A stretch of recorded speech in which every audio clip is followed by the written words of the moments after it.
That sounds bad, actually. It's almost like I'm saying that bogans are rednecks in a way. Bogans incorporated, like, so yeah, me and a couple of old friends that's all I got shouted out of car windows, you know, like, oh, Marilyn Manson. And I'm like, I don't even listen to Marilyn Manson. Do you think Marilyn Manson is a bogan? If he lives here? No. Why is that? The mainstream, they have a misconception of actually what a bogan is. Fancy. It's not bogan. It's not bogan. Wrestling, that's a different form of bogan. If you looked at this guy and he's wearing like a cut-off singlet and he's full tattooed, would you have that guy operate on you? If you only just heard Countdown to Extinction, would you put that in the thrash genre without hearing any of the other Megadeth songs? But then there's also Ghost, and they look like something and then they sound like something different. I mean, I haven't really listened to Sleep Token or anything like that, but I'm like, oh, this is really quite soft. Looks are deceiving. I don't want you tattooing me because I'm paying good money for this.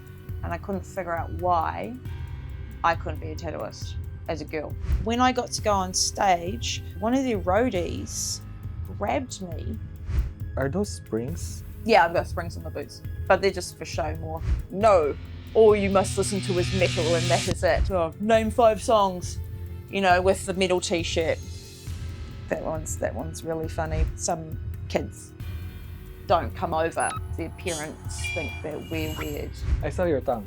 Got this, I've got my horns, ears pointed, I've got a star. And when you're at a metal gig, I've never felt unsafe.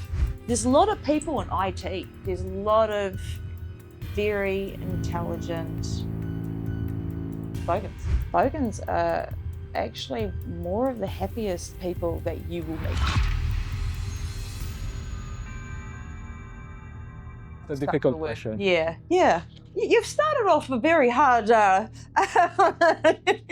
okay. Why don't we start off something easier? Okay. I will just leave this to this. You want easy? Okay. Yeah, easy, and then we can just kind of. Okay, this is an easy question. Yeah. I will say a word, or could be a name, could be a place. Just say bogan or not. Without judging. Just if you don't know the person, just say I don't know the person. We'll skip. No right or wrong answer. Right? Lee Harp. If you don't know the person, that's okay. That guy called TV. No, don't know that one. Don't know? Okay. Jono Pryor. Are these all people in New Zealand? New Zealand. It could be outside New Zealand. Maybe I know them by faces. Jono and Ben. Oh, right. Jono and Ben. I think there's a lot of different types of bogans and they might fit into one category. So like, you know, The Rock, right, is Jono and Ben. Yeah, listen to that kind of generic kind of bogan music where there's like AC/DC and that mainstream. It's like a mainstream bogan. Yeah, you know, I guess like the rock listeners are like tradies. They'll listen to the rock and, you know, cars are involved as well. So there's different genres. What genres? There's different groupings of bogans. Okay. For me, like, I mean, I'm just giving you one view on being a bogan, I guess, because I think there's lots of little groupings of what people actually think a bogan is. Okay. Di Henwood. The comedian. Nah, not really. Okay. I'll give you an easy question. Dave Snell. Oh, 100%. I mean, he's the PhD of bogan, isn't he? Yes. 100%. Yeah. Jimmy Barnes. Jimmy Barnes. Yeah, Australian. Yeah, mainstream bogan. Mainstream bogan. Yeah, so like again, that groups in with the rock listeners. Paddy or Patrick Gower, the reporter, the one with the mullet. Oh right, I wouldn't put him in there. Does it mean that even if you have mullet? Always there's two. I mean, I don't like I know him personally, but it just feels like he's too. Not upper class, but you know he's Too popular. too proper. Apart from the mullet. Apart from the mullet. Yeah. Okay. I'm not saying that having a mullet is not proper, but I'm just saying like that's the only, because that's one of the, I'm not gonna say checklist, but kind of like, Yep. you have a mullet, you probably are Yeah. bogan. See, it's interesting. All these different groupings of being a bogan. So we're kind of going into one, the main type of being a bogan. Okay. What people would actually really think it is. But I guess there is a lot of different genres of the cars, Right. and then you've got the music and, you know, different little routes of it. Yeah. Okay.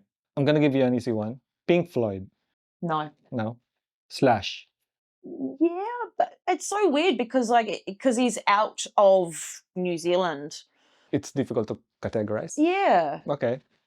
Yeah. It seems more professional because, I don't know, that sounds kind of weird. That sounds bad, actually. It's almost like I'm saying that bogans are rednecks in a way. Oh, okay. You know, like it actually, yeah, I don't want to group them as a redneck, but that could be an American, you know, like I'm just thinking like American version. Yeah, like, you know, they've got that, you know, these people that got their wrestling, you know, those wrestling groups, and you almost like those kind of bogans in America, like, and they're kind of rednecky. And then you've got the trailer park, and then you've got the speedway racing as well. They could be almost bogans if, you know, If they if they were here. Okay. That's weird. Bushwhackers. Ooh. Yeah, I guess so. Okay. But it's kind of weird because, you know, you look at it, how I was just saying, wrestling. That's a different form of, you know, bogans as well. Last one. John Too Good. Maybe he started out one. So in his earlier albums, you know, you got Churn and stuff like that. I guess it wasn't really bogan, but it was a lot more grittier and, yeah, loose. And then they became quite commercial. Mainstream bogan. Mainstream. All right. Before we proceed, can you please introduce yourself? My name's Jolene Tempest, and I have been in bands since 2001. I've also been a tattooist since 2001 also, and I was the first female resident artist, tattoo artist here for about 3-4 years. So I moved here in 2001 from Tauranga, and moved away in about 2006 to Christchurch, and then came back in 2011. Growing up from Tauranga, when was the turning point you realized that you're a bogan, and you probably heard it first, and then you kind of like doubting yourself that you're a bogan, and then suddenly just you realize? And then it clicked. Yeah, I do know the moment. So it was when Terminator 2 came out.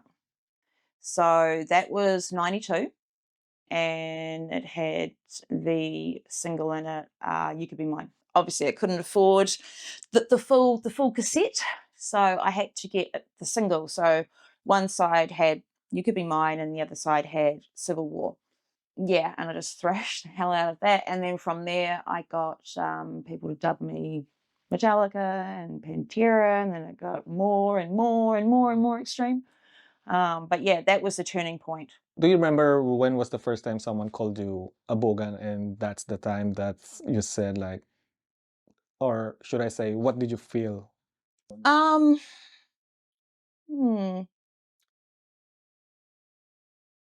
Probably when I was in Wellington. But it was kind of funny because it was just amongst friends. I don't think I've ever been called a bogan from a stranger. So it'll be just like, you know, when I was growing up, I refused to listen to Marilyn Manson because of the fact that that's all I got shouted out of car windows, you know, like, oh, Marilyn Manson. And I'm like, I don't even listen to Marilyn Manson. I was into black metal by 18 or something like that. So that's all they could refer to, I guess, yelling out the car window. But yeah, it was, I lost my train of thought where I just went, and then how do I get back to where I was? Do you think Marilyn Manson is a bogan? If he lives here? No. Why is that? He would be classed more as a goth. Now back maybe in the 2000s. Now he's kind of more, I don't know, refined. He's older now. I was going somewhere with that, and that was... Why do you think he's goth? In the assumption that I don't know anyone, Yeah. or I don't know the differentiation, how to differentiate goth and black metal? Not traditional goth, because traditional goth is kind of more of like Bauhaus 80s, you know, that real goth music, but the new wave of it, and then progressing from there. It's because a lot of goth people listen to it, and then goth turned into emo in 2006. So it was... But emo metal is still metal. Goth metal is still metal. Yeah, so it is. Why is it? I mean, I'm just confused. I'm now confused. It's like little outskirts of genres, you know, like, because metal isn't just metal. You know, there's different outskirts, and you know this, there's so many different types. And even yesterday at band practice, we were trying to listen to a band that was in next door, and we were trying to like, what do you reckon that is? Do you reckon that's like stoner, or do you think it's doom metal? Or like, we were just like, I don't know, maybe kind of more doomy. Like, it was kind of hard to really pigeonhole a genre now, because there's just so many different types. Okay. Now I'm more confused than ever. Yeah. What am I doing? I'm making it more difficult. So, okay. But can a goth become a bogan if they decide to not to become a goth? I don't know. What do you think? Like, I was asking this question when I spoke to Dave Snell, like, can you unbogan yourself? Can you unbogan yourself? Yes, I guess you could if you wanted to, but I mean, you can definitely change your point of view and your aesthetic easily from anything. But it's what's inside, I guess. You know, that whole thing, you can't take something out of the something, you know, you can't take a girl out of the... Do you know that song? Yeah. Probably don't know yeah. How does it feel for you to be a bogan? Like, if I will call you a bogan, like, do you feel offended? No. But if I was pigeonholed into just one type of bogan, because I feel like, for me, there's a few different types. What are they?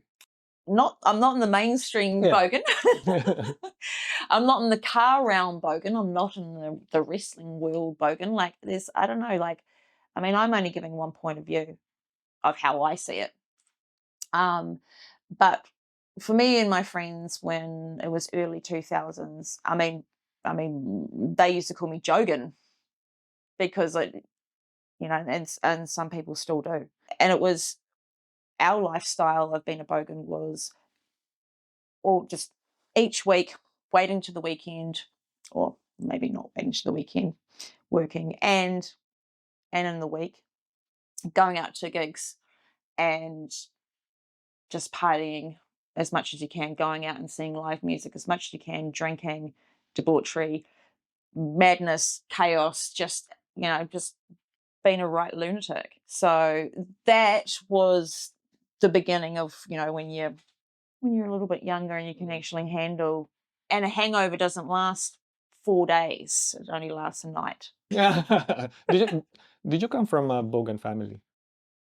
Like, do you have someone from maybe uncle or parents? It's not like I had a fancy upbringing. You know, we were quite poor. You know, they always made sure that we had food and all the essentials, but we didn't have that luxury of being upper class or prim and proper. So another hard question, because I guess there's how we're talking about Westies as well, you know, they're not seen as, I guess, well off, you know, so I guess, I had no bogans in my family. Okay. Are you, like, okay for your daughter to be a bogan? Yeah, I mean, again, pigeonholing a bogan just because I again, there's lots of different types of bogans. I mean, her favourite band is Slipknot, so I mean, she's going down the right path. It's much better than so many other things that she could possibly be. I mean, yeah, I can just think of most genres. When did you start liking heavy metal? If we are going to move a little, if we are going to move to a different topic, is it the Guns N' Roses? Yep. Yeah. So yeah, when I was 12, and then progressing from there, just getting dubbed cassettes. Got Chaos AD. Yeah, I had so many cassettes just dubbed. I mean, I couldn't afford an original one, so they were all just dubbed off friends. So yeah, 12 was 12. when I got into heavy metal. When you started a band, 2001. Yep. Did you start black metal straight away, or Yeah. you started? Okay. Zirconium was 2001. Okay, so Zirconium as a grey metal, I think, and that's why we did it, because it wasn't quite black metal. It was kind of a little bit lighter in areas. You know, we did a cover of Emperor, an Emperor cover anyway. Okay. So yeah, we had different members from Falciform and Christian Combustion or something like that, and we all kind of came together. How can I define a black metal with, like, I'm thinking of, it's kind of like for me now, because of those subgenre. I used to just listen to like those classic metals and those who are like very, what do you call that, popular metal, like Metallica and the Big Four and stuff like that. But if I started going to the scream metal, extreme metal side, now I'm getting confused.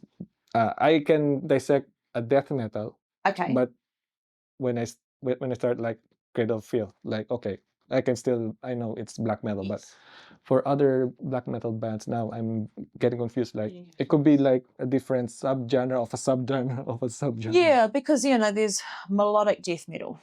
You know, there's so many. Yeah, as you said, there's so many different realms of metal, and how do you go about putting them in categories? I mean, you can in a way, but then there'll be a debate, like, oh, it's kind of on the cusp of this and this. Or because your riff is like this, but that's a black metal riff versus a death metal riff, or I don't know. I mean, there's definitely some strong bands that you're like, oh yeah, that's definitely this and that's definitely that. But there's some that are just very grey line in the middle. And as I said, when we were at band practice the other night, I was like, oh, isn't it kind of more progressive, stoner, doomy? Where do you pigeonhole that one, you know? So, yeah, it's getting a bit confusing. But in terms of the way the distortion is being set up, like the knobs and stuff, is there a way to dissect it? Or you can't really, unless you look like, what's the name of the vocalist of Cradle of Filth? Danny Filth. Danny Filth. Yeah. Unless you look like the way he looked, like his makeup and stuff, that's black metal. Right. So or a bath. Damn it. A bath. A bath. Yeah. Yeah, something like that. Unless you look like you have the same kind of makeup, kind of related, and you're sick. But then there's also Ghost, and they look like something, and then they sound like something different. So there's that kind of whole, you can't judge that sort of thing. I mean, I haven't really listened to Sleep Token or anything like that, but then they've got like things like that, and then you listen, I've heard a couple of their songs, and I'm like, oh, this is really quite soft. I don't know if they actually have other songs that I haven't heard of, but what I have heard is like very nice. So you can't even do that now. Like, yeah, looks are deceiving. It is. I thought they were black metal, but it's soft. What I did hear was very soft, so I didn't. But yeah, well, I didn't bother. yeah. I was like, yeah, this is too mellow for me. Too mellow. Okay. Thrash metal. Are you into thrash metal? Yep. Okay. A lot of thrash metal has their own ballads. You're okay with ballads? So the contrast, I mean, there's got to be a build-up. Like, you can't just go heavy the whole way, and you don't have something to bounce off it. You know, you can't, like, if you're at a wall of noise up here the whole way, like, what's going to, like, differentiate? Differentiate? Yeah. It's just a wall of noise the whole way, and you can't define like, you know, sometimes you'll go through like a you know, death metal CD and they all start like full on, you know, and they all start the same, you know, and yet if they're all going to sound exactly the same, they get kind of boring after a while. So you need like the ebb and flow for it to really have a contrast. And that's like with thrash. I mean, you've got, yeah, how you said the ballad, or the solo. Yeah, just to, I mean, that defines, there's so many things that define thrash metal, to make it thrash metal. The vocals to the riffs and everything, just, yeah. Should be faster. And if you start playing like Countdown to Extinction, right? They no longer sound trash to me. Like, you know, it's more of like a metal with the melody. It's no longer fast. Like, assuming if we are going to put a not label, kind of like a, I don't want to put a checklist on the trash. Like, it depends.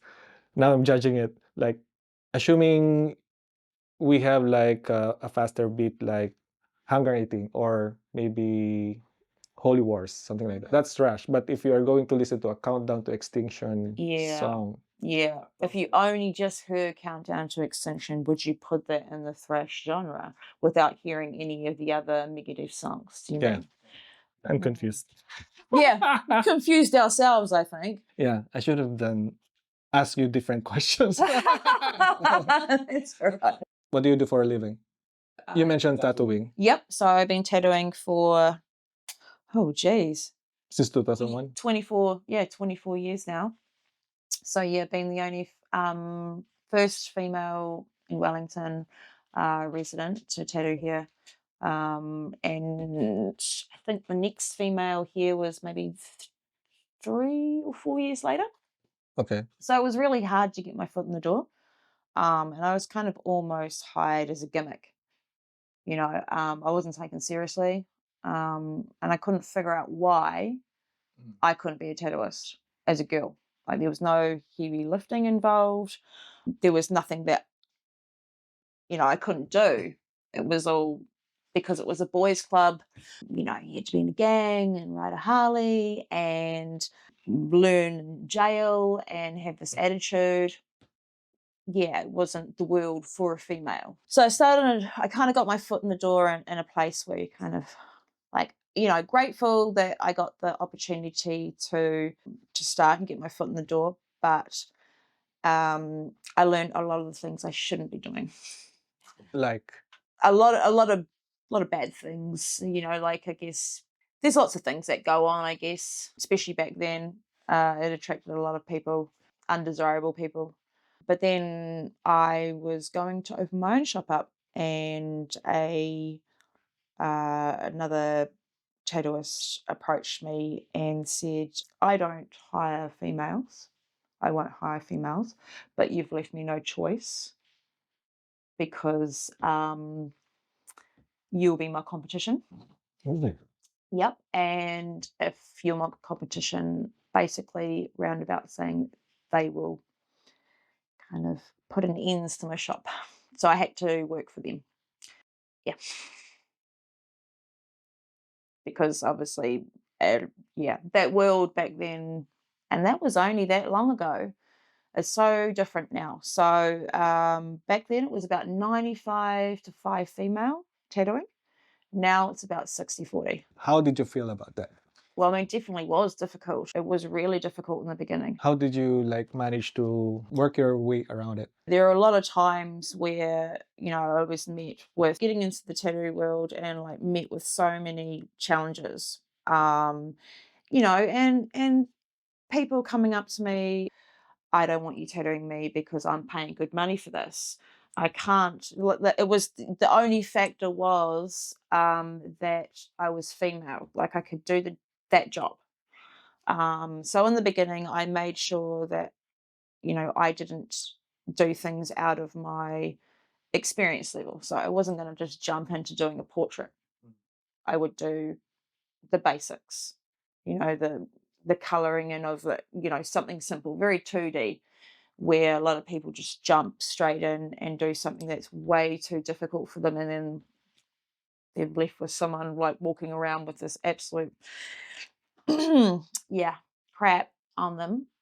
So I just made sure that I started off simple, and I referred them to people that could do the work. And then later on, they would come back. They came back to me, when I was actually able to do, what they want me to do experience wise. How is it difficult? Is that the first customer you had? Like, I don't want you No, tattooing no, me? just no. There's heaps of stories that were not so good. What's the lowest point you've experienced with tattooing? Like, you felt like, why am I into this kind of career now because of this experience? When I started tattooing was definitely a boys' club, and feeling really excluded, and it was really disheartening a lot of times. Uh, I was burning the candle at both ends.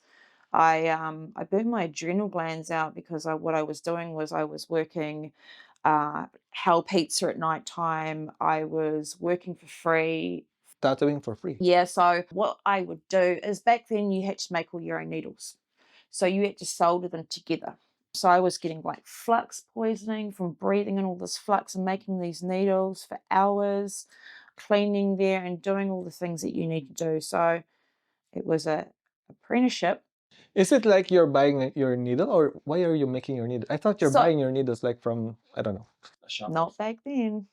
Right, back then. So you used to get individual needles.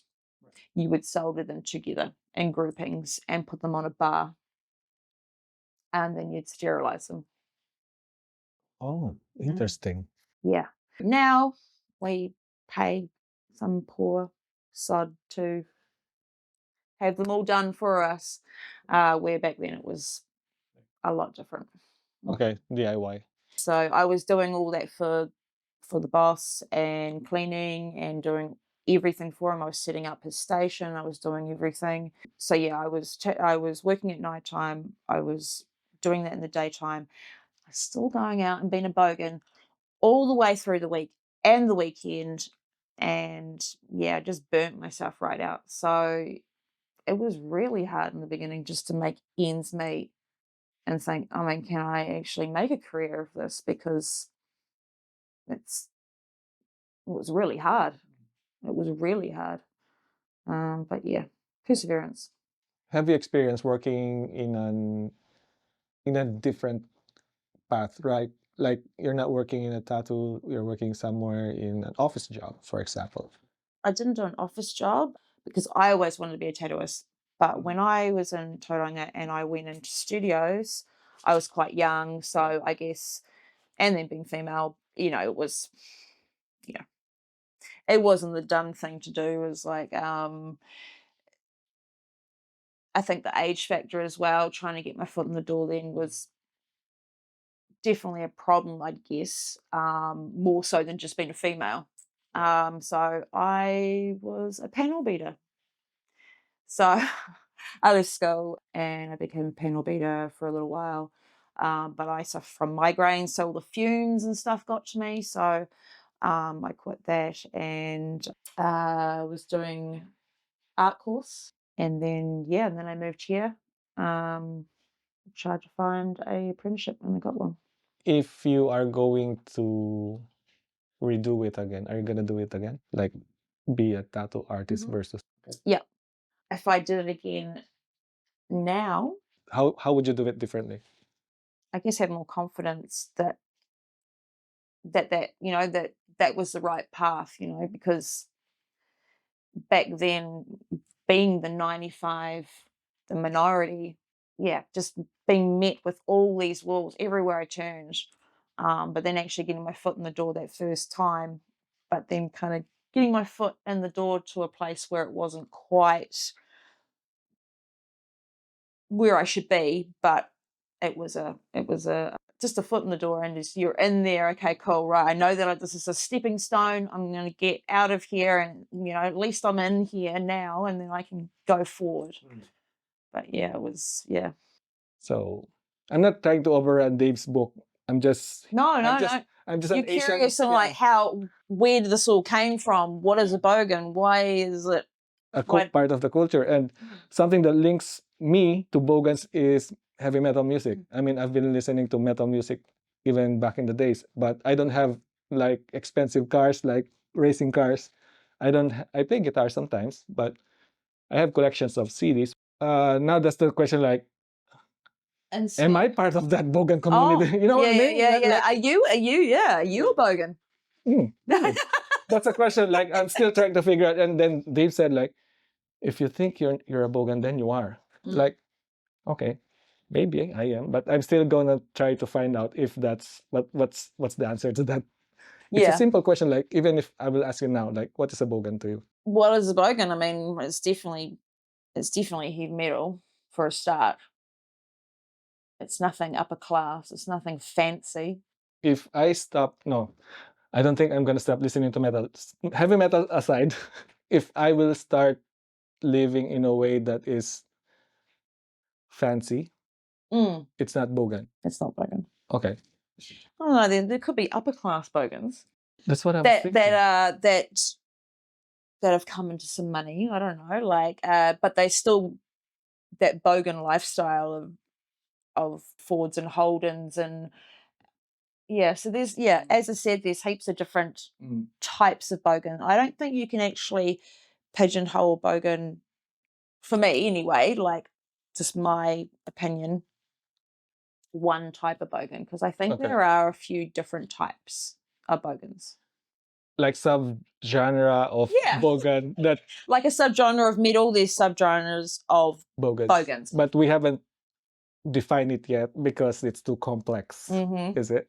Well, I think it is. Like, I mean, a lot of these questions tonight I haven't even thought about ever.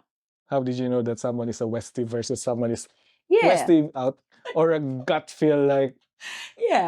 Okay. And when I read the book, there's something there that sparked me, like, there's this thing called undercover bogan. Like That's another genre, but a subgenre of being a bogan, maybe. Like, you wear your like suit or probably your work, and then inside you're wearing your black shirt, something like that. And then, okay, big box. Okay.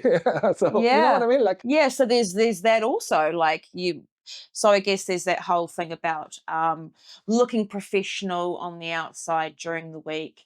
And the same can be said for tattoos. If you looked at this guy and he's wearing like a cut-off singlet and he's full tattooed, would you have that guy operate on you?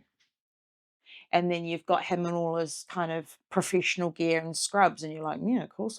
And you know, people have this whole opinion of this tattooed person with a metal shirt on. It's like, no way he's gonna operate on me. But when he's, you know, all done up, it's like, okay, I'm sure he's, fine to operate on me. But it's whole stereotyping. Were you stereotype? I don't know if that's the right term. Like, where did someone just judge you because the way you look as a person? Yeah, you have people judged me. Apart from the tattoo story that you just mentioned. Oh, all the time. Until now. Oh yeah, like you mean like people judge me for what I look like and stuff? I've got so many stories. It's ridiculous. From, me being out and having a nice lunch with my mum, and a lady coming up to me going, Jesus died for your sins. And I'm like, did he? Did he? Oh, okay. All right. Have a nice day. It's just like, well, why come up to me and do that? Just because of what I look like. Or, oh gosh, there's just so many stories. It's ridiculous. Another person, I was performing on stage and I went to the bathroom and I was talking to this girl and she's like, you're really nice. And I'm like, oh, yeah, okay. She's like, I thought you'd just be a real bitch. And I was like, oh, thanks. Like, because I guess when you're on stage, you have different persona. You're in character almost. You're focused on what you're doing. You come off very serious. You could come off as a real bitch, and apparently I did. But people are going to stereotype you just based on how you look. That's one interesting thing that I've noticed, like for metal bands, like, have you ever seen a metal band perform? Everyone is smiling. Even in photos, like, oh, Yeah. we're gonna be shooting, we're gonna be releasing an album, and everyone's smiling like that. Come on, it's a heavy metal album. You shouldn't. Yeah, it's not typo negative, it's typo positive. Yeah. They're all like smiling Yeah, positively. Yeah, I know it's not a rule, but it's kind of like a hidden rule that you shouldn't smile when you know, and then Yeah. performing, and then you're talking about death, talking about cannibal corpse eating your cannibal eating your whatever, and then you're smiling. I kind of it doesn't sound or look Yeah. right. Yeah. I mean, there are bands that are, you know, on stage enjoying what they're doing, and you can see that they're having a good time in that. But it's not like Well, sometimes actually, you know, there's different genres. it sounds interesting for you knowing that the lady you were with in a toilet or bathroom is like judging you, and you're in a band playing. Kind of like, okay, that's off. You know, I mean, she came out of her way to say something negative to me. I wouldn't even bother kind of going up to them and doing, or even thinking of doing something like that. Interesting. Is this in Valhalla or somewhere? That was when we were on tour, so it was, I'm not too sure. Okay. It could have been Australia, it could have been here.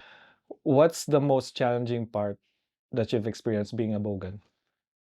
Apart from the stereotype that we've talked about. Well, I guess with being a bogan, they're in the minority already.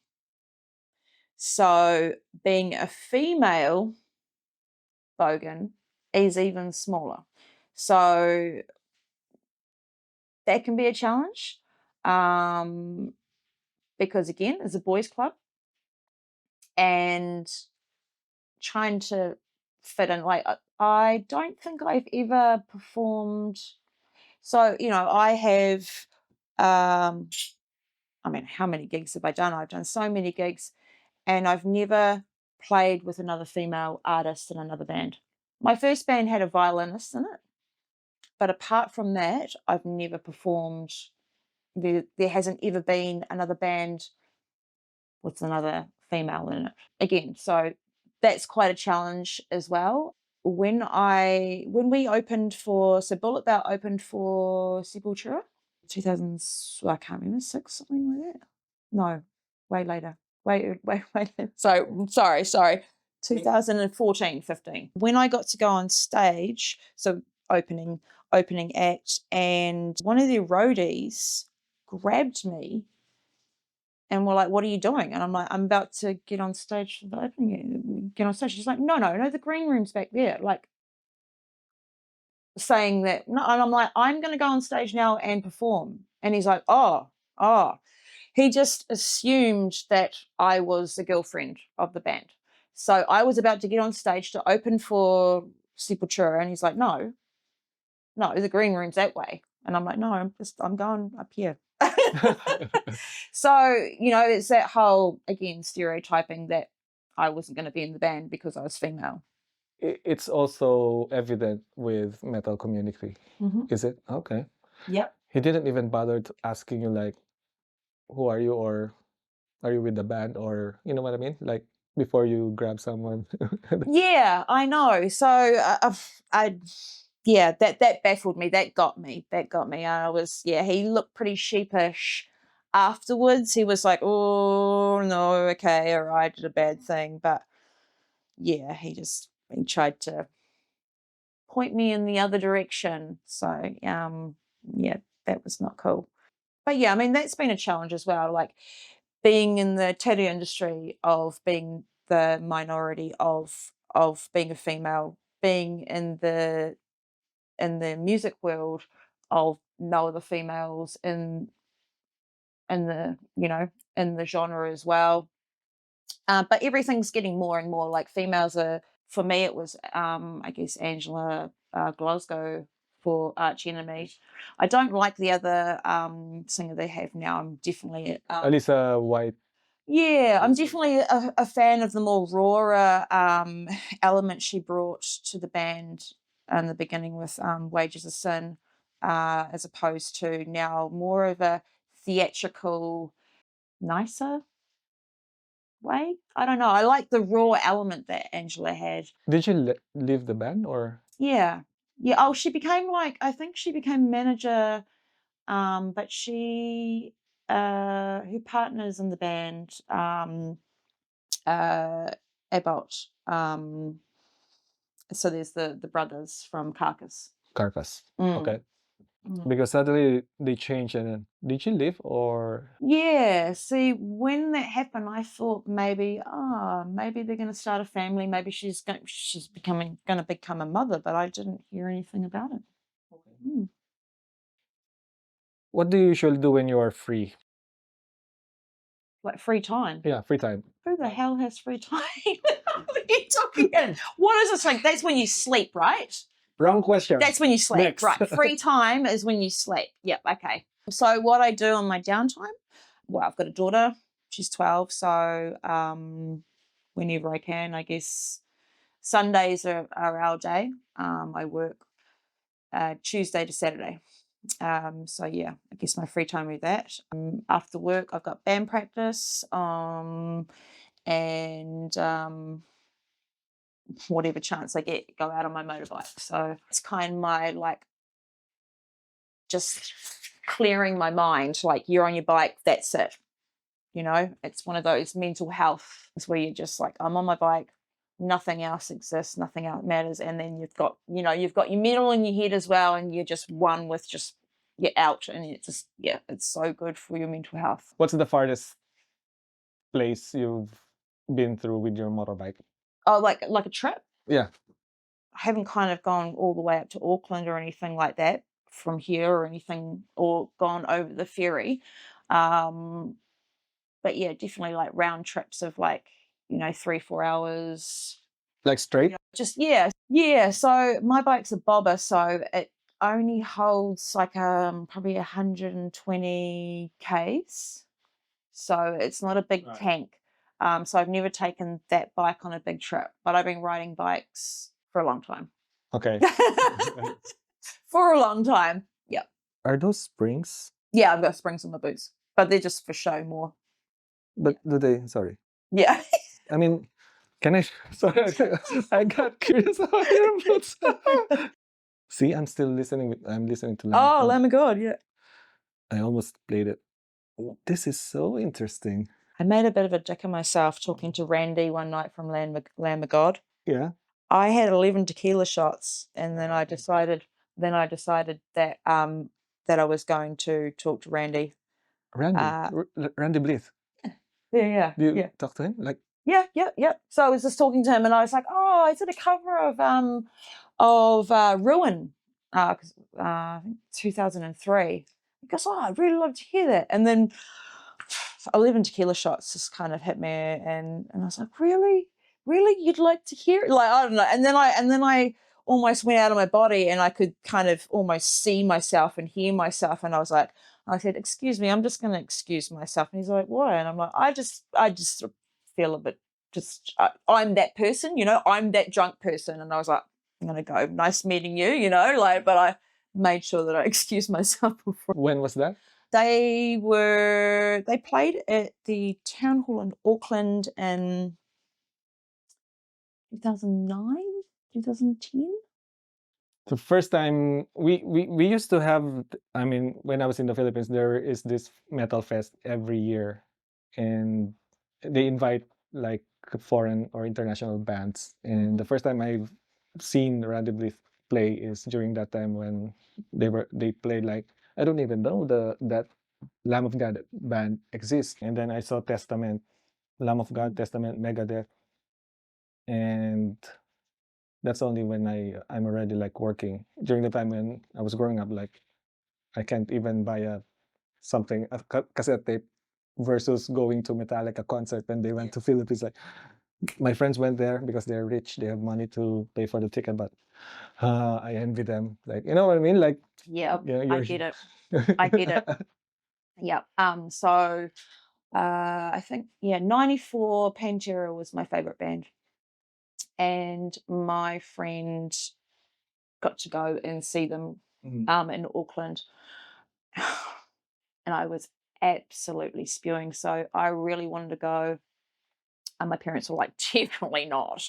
Definitely not.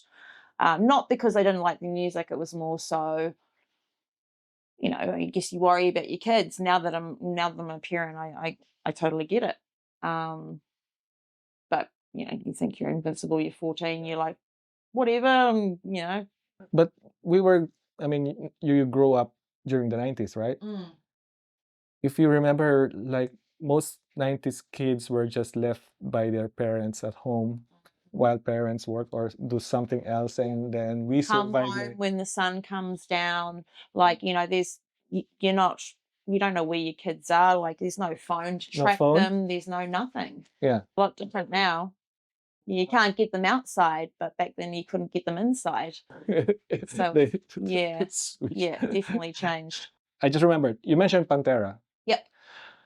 Is it part of being a bogan liking Pantera or not necessarily?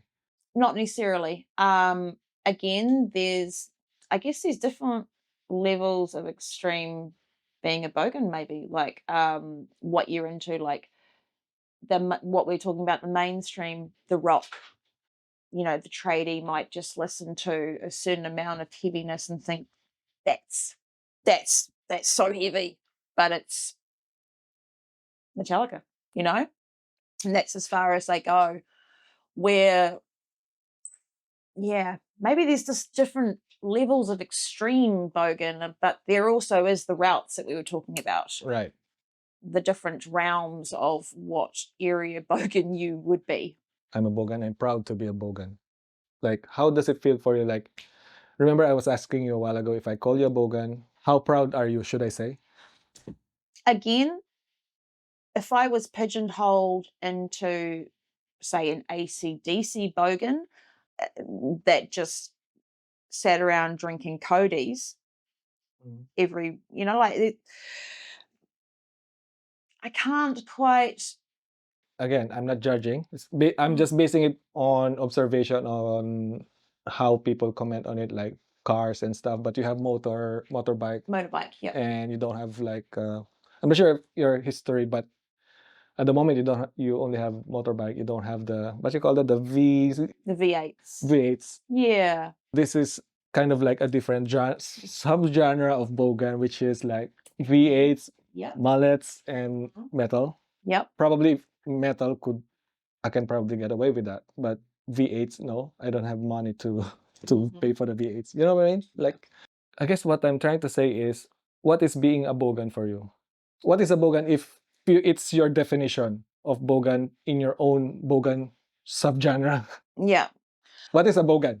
Okay, so for me, if I was to say what's a bogan, where I would fit into it, because again, all the different genres of bogans, I reckon, mainstream bogan, wrestling bogan, you know, car bogan, bike bogan, there's just, for me, it's kind of more based around going out, seeing live music, living that lifestyle of just metal. I mean, I don't drink as much as I used to. Well, I don't really drink much at all, but that was kind of entwined into it.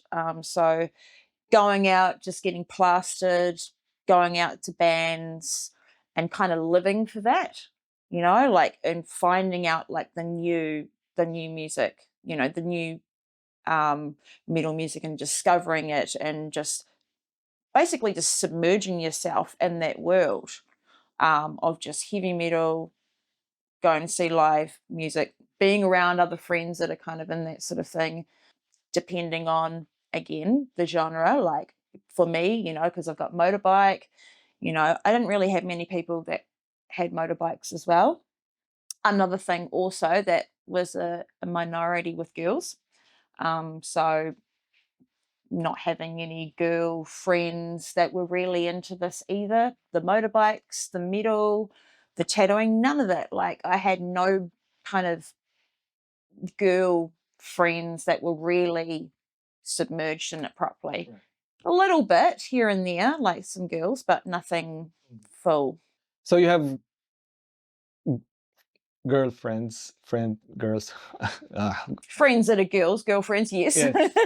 it's the kind of like anyway, but they're not the same as what I mean. Like they don't have the same passion and hobby and drive for it. Yeah, so like they seem like they do, but sometimes it's not all there with really being passionate for the music. Is it, you know, sometimes you're like, oh, is it just because your boyfriend likes it or something like that? And, you know, you got the whole thing like where guys are going up to a girl with, oh, name 5 songs, you know, with the metal t-shirt. That one's really funny. But yeah, sometimes it's true, you know, like the yeah. Yeah. It's getting better all the time again with this because how I said the tattoo world and then the metal world is getting more dominant with females, and you know, even seeing the mosh pit and seeing more females in there, and you know, not afraid to kind of get in there and get amongst it. And sometimes the pit can be, you know, there's always some dickheads that are gonna ruin things okay. and be idiots, but a lot of them are quite respectful and they will watch out for you. But there are the people that are going to ruin shit for everything, and then that goes with every genre, doesn't it? But yeah, no, it's good to see that the females are actually kind of coming out a little bit more. Mosh pit. Have you seen Slaughter to Prevail Wall of Death? Oh yeah. It's kind of like a killer, like you're gonna die in the middle. Yep. So Lamb of God did that at the one that I was talking about. Yeah, they separated and they just smashed in. Yeah. Have you dreamed of being in the middle? Would I dream of being in the middle? Have you like imagine like in a mosh pit? Probably I can handle it, but in my earlier days, I was a lot more ruckus and I was in there. Now I just look at it and go, I could hurt myself. And what could happen more where you're younger and you're just in it already? Right. You know, you're not thinking, you're like, I'm invincible because nothing hurts and I'm only going to have a hangover for a day. Now it's like you're a whole week and getting out of bed hurts, you know? I couldn't even headbang because like when I do that, like shoot, my bones Yep. are crushing. Like stay put. Yep. Be soft. Yeah. You don't even have to have a good story now to hurt. Like you can just like sneeze wrong and now you're sore. Yeah. Yeah. You don't need to go out and have a you know, like a do a mosh pit and yeah. stuff. Yeah. Right. Yeah. How as a bogan are you raising your child? I mean, my daughter listens to, she has no choice, does she? She's listened to metal like her whole life. She's listened to the bands that I've been in. Yeah, it hasn't been forced upon her or anything like that. She can like whatever she likes. She also likes Billie Eilish and stuff like that. So it's, you know, she does have other things that she's into as well. She doesn't just like metal and I just say, no, all you must listen to is metal and that is it. You know, I just let her do what she wants to do as far as, but, you know, guide her in the right direction. And then maybe say, no. No. I support her in any way. I would feel like this is a normal household. But it definitely is not. Yeah. To the point where some kids don't come over because of the place. Their parents think that we're weird. It's dangerous. Yeah. I mean, like I'm looking like porn. I don't know. Everywhere, yeah, everywhere you look. I mean, for me, this is my comfort. This is where I feel comfortable, and I don't see any of this as a negative thing. Right. She didn't have any sleepovers. She had one. Yeah? Yeah, one brave one. One brave one, right. So how was it after the day? Like The following day, how was it? The following day, yeah, she was fine. Like, She was fine. she was fine. She Okay. lived. She lived to tell the tale. So yeah, but yeah, I noticed she wasn't at school the next day.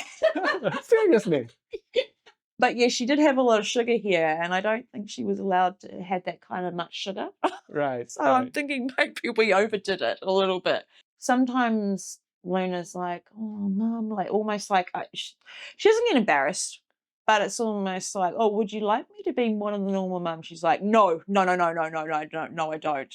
I'm like, "Well, don't complain then." I'm turning up outside his school with hammer smash face blasting outside the window, and she's like, "Mom, can you turn down your music?" Cannibal Corpse is just absolutely just, yeah. I'm like, "Oh, maybe I shouldn't." But I'm like, "No, this is kind of who I am." Yeah. I saw your tongue. Oh, yeah. Is it split? Yeah. Oh. Yeah. So, yeah, I've got this. I've got my horns. I've got my ears pointed. I've got a star implant in my chest as well. What star is that? It's star implant. It's like a silicon. You can Oh. see that. So yeah, you can see that corner there. So that whole star there is a silicon implant. Got my belly button taken off. Don't want that. Really? Interesting. Yeah. Yeah. So First with the horns. How did that came about? Like, yeah, I've had them for so long now. I couldn't get big ones because of the fact that I rode motorbikes and the pressure on there would be too much. I had to get just smaller ones. And what they do is they cut up higher in the hairline, and then they just levitate the skin. So you've only got like that pocket there. People are like, "Oh, why don't they migrate?" But it's just like, well, it's just underneath that dermis layer. It's not going to go anywhere. You make a pocket in there, and it only has that point of migrating back in the first like 24 hours, and then they stitch up your head, and then yeah. and this one, Yep. how did they do that? So they cut off a rectangle shape, and then through, and then they stitched up that way. So that one, so they popped stitches, like they didn't hold. So that one popped 2 stitches, and that popped 1 stitch. This one here is a little bit more pointed. Right. But yeah, again, that was a long time ago. I was going to get my eyes tattooed. Like full black. I was going to get a blue grey. So it was grey, like almost like a gunmetal grey. So the guy who started eyeball tattooing, Luna Cobra, he did my modifications. But then he went back to America. Right. I didn't get my eyes done. But yeah, I think about it, I'm like, oh, yeah. Do you still want it? I do. It's just doing it. Right. Are you not afraid like there might be an accident because it's so sensitive? Yeah, I mean, there's always that risk, and it's your eyes. You shouldn't really fuck with it. But yeah. It is what it is. Like, I know. what made you decide to like put on your horn? I guess it's the whole individuality thing, being different. It's, not fitting to society, the mold of the norm. Yeah. Just making people uncomfortable. No. You know what? If I don't know anything about the differences of metal and goth, I would probably assess you as a goth. Yeah. Because I don't know, for some reason, I mean, there's a relationship between black shirt and black clothes, and then suddenly you have those tattoos and stuff like, probably she's a goth. But now knowing what I know now, I mean, like, no, there's a difference. Yeah. And that is definitely something that a lot of people have said, thinking that I'm more in the goth kind of community with the fashion. If you see what you see, and then you're like, and then from there then you're like, oh, okay, metal, so it's not just goth music and yeah. If there's one thing in your tattoo or something in your or whatever you've done, like your horn or the ears, is there something that you would change? As in what I've done to myself? No, I mean, there would be different ways I would do the art on my body. Right. So something I've learnt is to do more detail in a picture, you got to do less of the body. So let's, as in like in the picture, so say you've got a whole figure of the person. You don't want to tattoo the whole figure of the person. You want to tattoo maybe the head and the shoulders in the picture. So then you can bring out more detail in the picture. Rather than if you do the whole body of something, the head's only going to be like this big. So then you don't have that detail to put in there. And then in time, that gets lost. Like hindsight for that sort of thing, I would do things a little bit differently, knowing what I know now from how things age. Did you try tattooing yourself? Oh yeah, I've tattooed a lot of myself. Okay. A lot. Maybe I should practice here. Yeah. Okay, it didn't look right. Okay, maybe let's change it. Start again. Yeah. Erase. Yeah. Okay. Oh, interesting. Any song or album, metal album, that you think is bogan? That's almost like sub-genring the bogans, because then remember how we were saying like there's the rock bogans, right? AC/DC, the AC/DC, that sort of, and that's kind of where you would put it, and especially starting from Australia, how you were talking about AC/DC Australian, you know that, you know. Just check the time. Yeah. A few more questions because I may need to leave quickly. What's the most bogan thing that you've done? Get it tattooed on my arm. Okay, that's the one that I. Yeah, Bogans Incorporated. Like, so yeah, me and a couple of old friends got them. Same, like same. No, so they were all different, but they all said Bogan Incorporated. So that was us. We'd go out every weekend and live that bogan lifestyle of just going out to gigs, heavy metal, living that lifestyle. So it was, you know, that was just happening all the time. So I guess that might be the most bogan thing I've done is get it tattooed on my arm. Right. Have you annoyed your neighbor because you're being a bogan? Yeah. Okay. Yeah. How did they take it? Or how did you take it when they started complaining? I just know that they wouldn't have been impressed.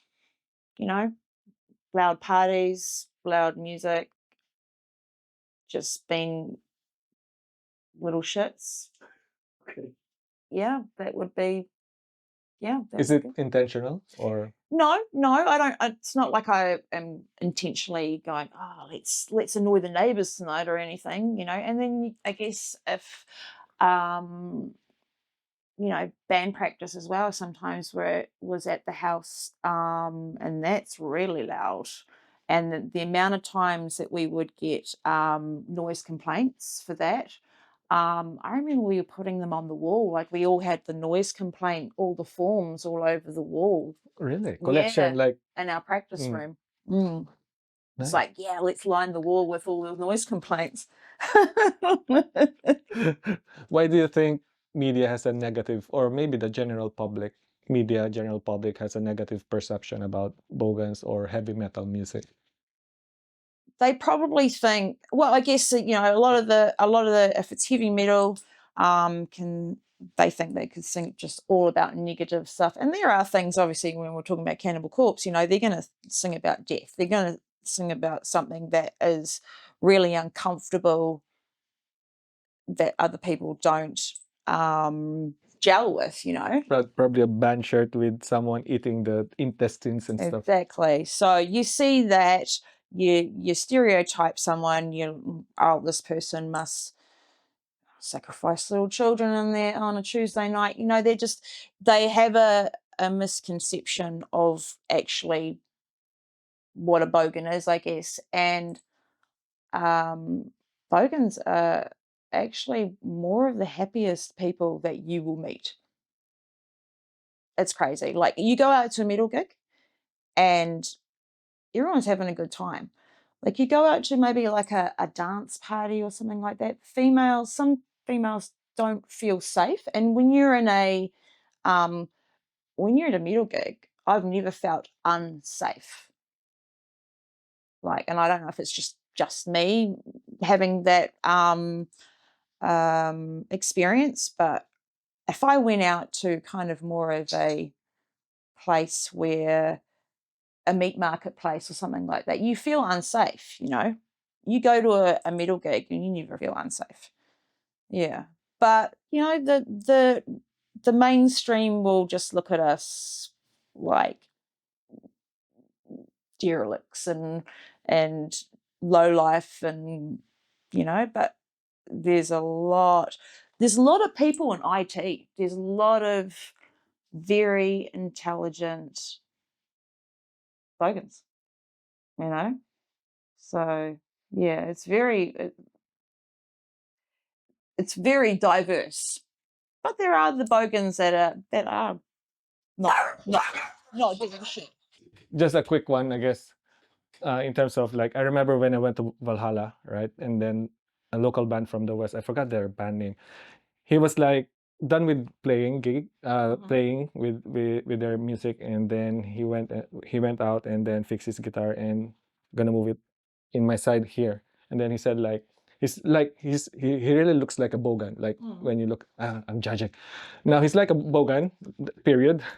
And then he said, "Excuse me, sir, I would like to put my..." Yep. Right? "Thank you, sir. Appreciate that. Have a good night." Like, okay, you look scary, but you're nice. You know what I mean? Like, it's a different perception. That's my So experience. again, yeah, stereotyping for what they look like when they actually aren't. Right. Again, like, oh, I thought you'd be a bitch. Okay. You know, seeing them in the toilets and they're like, oh, you're a bitch. I'm like, what? You know, like, no, but thank you. Yeah. A few more questions, I guess. Right? Big Four, right? Setting aside the number of albums they've sold, that's why they were called Big Four. Yep. That's why they're highest commercially successful bands. Setting aside those, who will be your Big Four? My favorite bands. Yeah, yeah. Ooh. Wrong question again, right? Because there's different bands for different times and different, so you're going to associate music and bands for different times of your life. I mean, there's ones that hold the test of time, that go through with that, you know, through the whole thing, but there's going to be ones that will hold different meanings for you. Right. So it's very hard to really pigeonhole that. I mean, I do have I guess I have a favorite band, and I've got a favorite album. Favorite band is Primordial from Ireland. I've actually got their lyrics on my leg. My favorite album is Dissection, Rain Chaos. That album in the metal community is divided because a lot of people are like, oh no, that's not like how they used to be, you know, how they changed their sound a little bit. But it is a masterpiece from beginning to end for me. Yeah. But it doesn't sound like the traditional black metal it was prior to that. What is heavy metal? The genre of just heavy metal. Because then we've got, you know, all the other genres of different types of metal. Regardless of genre, setting aside genre. Yeah, okay, because heavy metal is a genre. Yeah. Yeah. Subgenre of rock. Yeah, that's right. Yeah. There you go. Yeah. Okay, there you go. That's better. It's just ingrained in my life. Like it's part of my day to day. Is that right? Really? So living without it, really. Like, I mean, metal kind of has helped me through different times of my life, you know, and as I said about having a favorite band will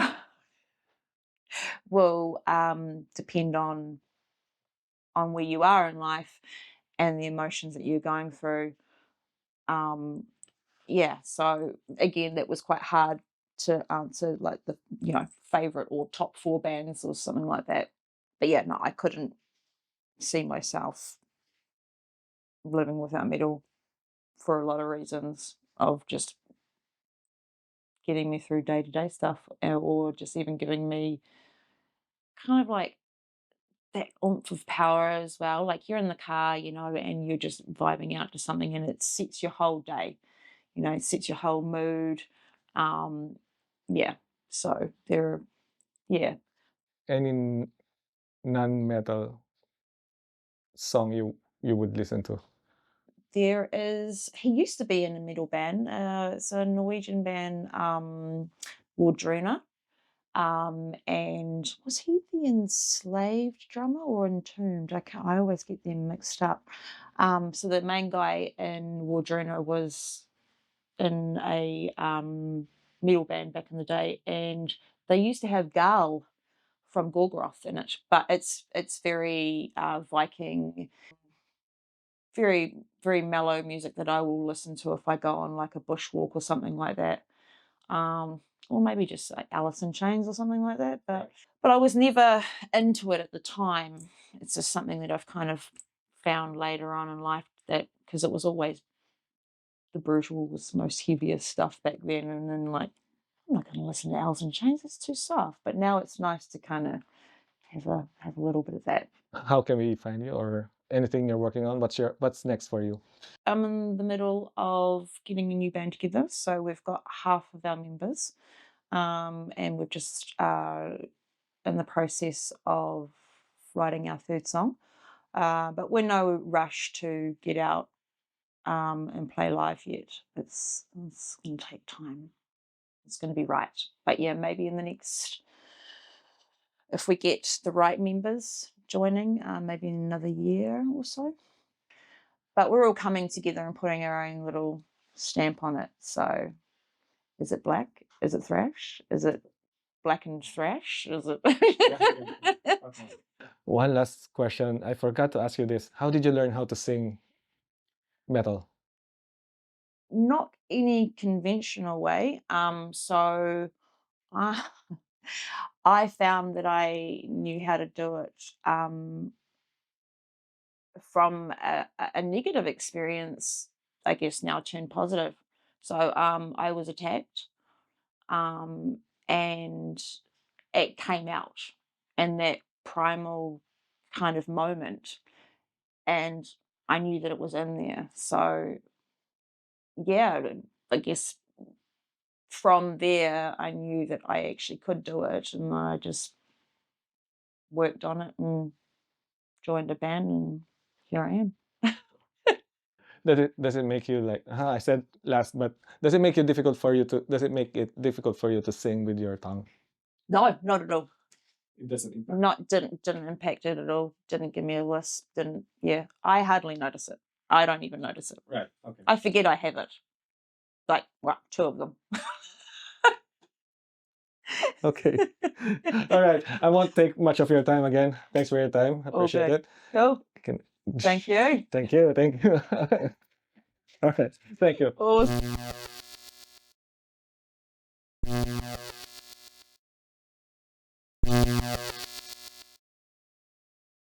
Yes. Wipe that. Cut everything in this interview. No. Oh, I thought you were going to cough again. No. Every time I talk, like, oh shoot, my. Yeah. Any favorite music? Any Bogan music that? Oh, sorry. Any song or Bogan or again any song. But there are the bogans that are not. Just a quick one.